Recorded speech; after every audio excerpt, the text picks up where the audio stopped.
ভাই। হ্যাঁ কি ব্যাপার, আপনি আমার হাত ধরছেন কেন? কে আপনি? আপনাকে অসংখ্য অসংখ্য ধন্যবাদ। কিসের ধন্যবাদ? কেন ধন্যবাদ? কে আপনি? আপনাকে তো চিনতে পারছি না। ভাই, আপনি যে আমার কত বড় উপকার করেছেন তা আমি বলে বুঝাইতে পারবো না। আরে মিয়া, আমি তো আপনাকে আজকেই দেখলাম, আমি আবার আপনাকে উপকার করলাম কই থেকে? আপনার সাথে আমার গভীর একটা সম্পর্ক আছে। 1-2 বছরের সম্পর্ক না, 10 বছরের সম্পর্ক। 10 বছরের গভীর সম্পর্ক? আমার তো ঠিক মনে পড়তাছে না ভাই। আমি তো আগে রিক্সা চালাতাম, রিক্সা চালানো বাদ দিয়ে মিরপুরের মতন এইরকম একটা জায়গাটাই এত বড় একটা দোকান দিতে পারিছি শুধু আপনার জন্যই। ভাই আপনি এইগুলা কি কইতাছেন না কইতাছেন আমি তো কিছুই বুঝতাছি না, আমার মাথার উপর দিয়ে যাইতাছে। ভাই একটু মনে করে দেখেন তো, ওই যে আপনার সাথে আমার চাচাতো ভাই থাকতো অপূর্ব নাম করে, মনে পড়েছে? ও আচ্ছা, অপূর্ব।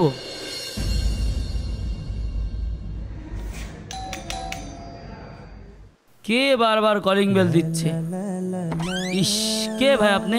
ভাই আসসালামু আলাইকুম। ওয়ালাইকুম আসসালাম।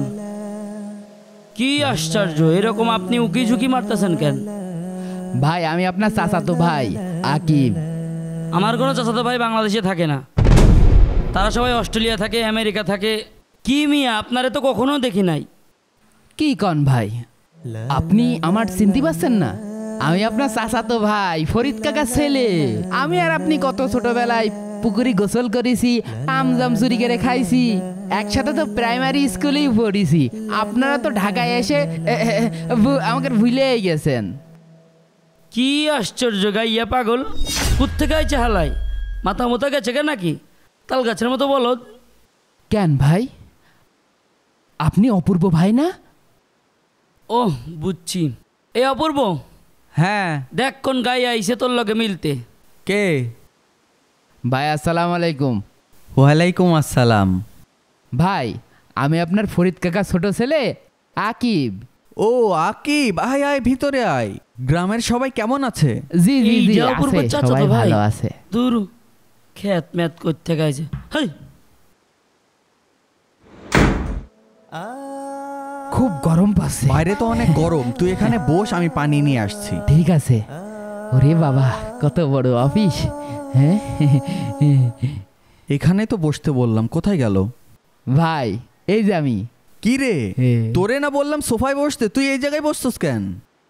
ওই যে ভাই আমার গায়ে তো অনেক ময়লা, গন্ধ করছে, তা আপনাকে সোফায় বসলি সোফা ময়লা হয়ে যাবে না, এই জন্যই নিচে বসলাম। ধুর পাগলা, ওট ওট ওট, সোফায় বস। বসবো সোফায়? হ্যাঁ বস বস, এই নে পানি খা।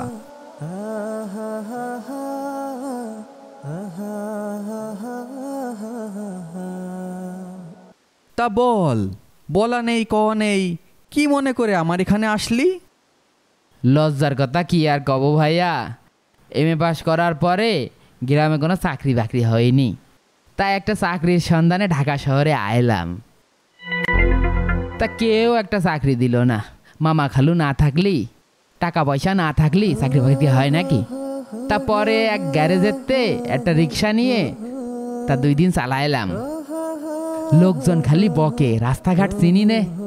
পরে যে এই যে আন্দোলন শুরু হয়ে গেল, কি করব, ওই ফুটপাতে ঘুমাতাম। ওই রাত্রিবেলা ঢুকাই ছেলেবেলার আসে খালি মারে আর জিনিসপত্র সব কেড়ে নিয়ে চলে যায়। তা আব্বার কাছে ফোন করিলাম, তা আব্বা কইলো তো চাচাতো ভাইয়ের কাছে যা, দেখ থাকতে দেবে না। তাই আপনার কাছে একটু থাকার জন্যই আসলাম। তুই নিজেই থাকতে পারস না এই জায়গায়, থাকস তো মাগ না, তোরেই আমি থাকতে দিছি আর লয়ে আইসস লগে একজন ভাই। ও আচ্ছা এই ব্যাপার, কিন্তু আমার এখানে থাকাও তো ঝামেলা হয়ে যায়। সমস্যা নেই, ম্যানেজ করা যাবে। এই অপূর্ব, এদিকে আয়, তোর লগে আমার কথা আছে। এদিকে আয়, এই রুমে আয়। এ বেটা, এই ফ্ল্যাটের ভাড়া 20,000 টাকা, আমি দিই 16,000 টাকা, আর তুই দেস কত? মাত্র 4,000 টাকা। এমন হ্যাডাম লইতাছস মনে হয় যেন এই ফ্ল্যাটের ভাড়া তুই 10,000 টাকা দেস। ভাইগের রুমগুলো একটু গুনিয়ে দেখি। 1 2 3 4 5। ওরে বাবা কত বড় জায়গা। বন্ধু তুই এত উত্তেজিত হচ্ছিস কেন? উত্তেজিত হব না মানে? আমি কি উত্তেজিত হওয়ার ছেলে? আমি যদি চাই আমি গুলশান বনানীর মতো জায়গায় একা একটা ফ্ল্যাট নিয়ে থাকতে পারি। তুই আমার বন্ধু বিদায় তোর লগে আমি থাকতেছি, আর তাই বলে কি তুই তোর সব গ্রামের গাইয়া খালাতো ভাই, মামাতো ভাই, চাচাতো ভাই সব কি এই ফ্ল্যাটেই না রাখবি? হ্যাঁ, তুই তোর গ্রামের চাচাতো মামাতো ভাই নিয়ে থাক, আমি গেলাম গা। আরে বন্ধু শোন, আমার কথাটা তো শুনবি। ছেলেটা আসছে, কটা দিন থাকুক অন্তত পক্ষে। এসব গাইয়াটাই আমার ফ্ল্যাটে রাখতে পারবো না, চোখের সামনে থেকে দূর কর। মাথা মুথা কিন্তু গরম হয়ে যাইতেছে গা।